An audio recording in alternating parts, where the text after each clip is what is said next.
એટલા માટે અમે આ તાત્કાલિક આ સંદેશો સાધનને કારણે અમે આ 2 તારીખવાળી 3 તારીખ અમે ચેન્જ કરેલી છે અને જે આ મહાસંમેલન ભારતીય નારીની અસ્મિતાનું સામાજિક આંદોલન અત્યારે ક્ષત્રિય સમાજ સમગ્ર ગુજરાતમાં ચલાવી રહ્યો છે.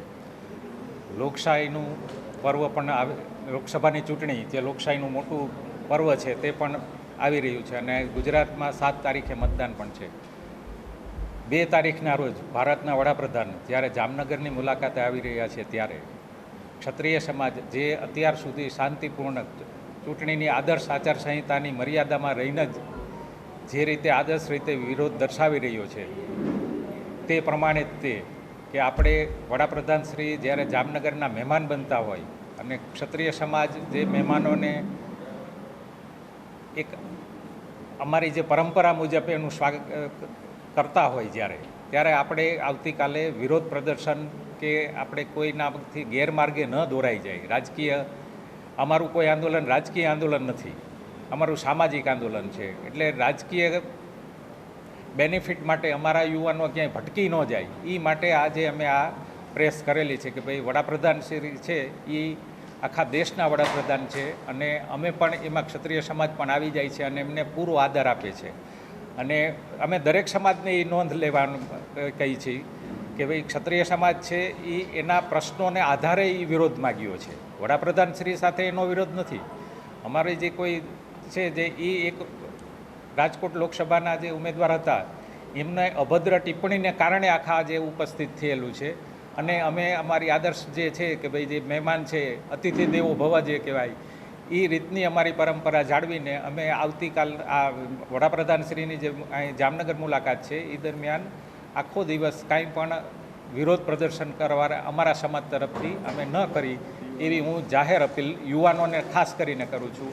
કારણ કે યુવાન વર્ગ જ છે કે જે એ રાજકીય રીતે ગેરમાર્ગે જઈને કોઈના હાસાતુસીને કારણે એ આ પ્રકારનું વર્તન કરી ન બેસે એ માટે હું પૃથ્વીરાજસિંહ જાડેજા સંકલન સમિતિ અમદાવાદ અને જામનગર વચ્ચેનો લાઇઝનિંગ છું અને હું માળિયા રાજવી પરિવારનો પણ એક સભ્ય છું. હું જાહેર અપીલ અમારા ક્ષત્રિય સમાજને આની જાહેર અપીલ કરું છું. જે નારી અસ્મિતાનું મહાસંમેલન જે અમે પહેલાં 2 તારીખે રાખેલું હતું પણ વડાપ્રધાનશ્રીની મુલાકાતને હિસાબે અને પ્રશાસને અમને જેટલી પહેલાં ઘણી બધી મદદ કરેલી છે આખા સમગ્ર ગુજરાતમાં કે પોલીસ પ્રશાસન અને કલેક્ટરશ્રીઓ દરેક એ સતત અમને આ જે અમારું સામાજિક આંદોલન છે એમાં સતત ઉપયોગી થયા છે. અને ત્યાંથી અમારી જે સંકલન સમિતિના હેડમાંથી પણ એ એક પ્રકારની ભાવના હતી કે આપણે જો શક્ય હોય તો આપણે 3 તારીખ કરી અને આપણે એમનો આદર જે છે એ જળવા રહે એ માટેનું આપણે આ કરી.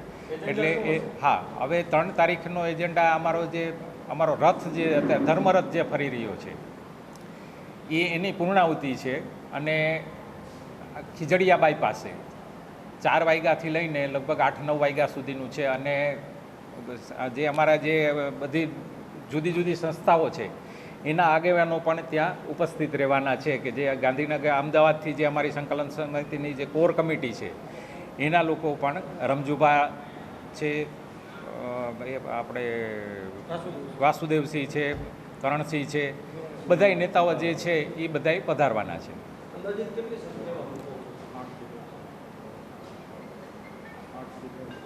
15,000થી પ્લસની સંખ્યા અપેક્ષિત છે. પણ આ એક આંદોલનનું આ આંદોલનનું કેવી પરિસ્થિતિ છે કે જે સ્વયંભૂ આંદોલન છે.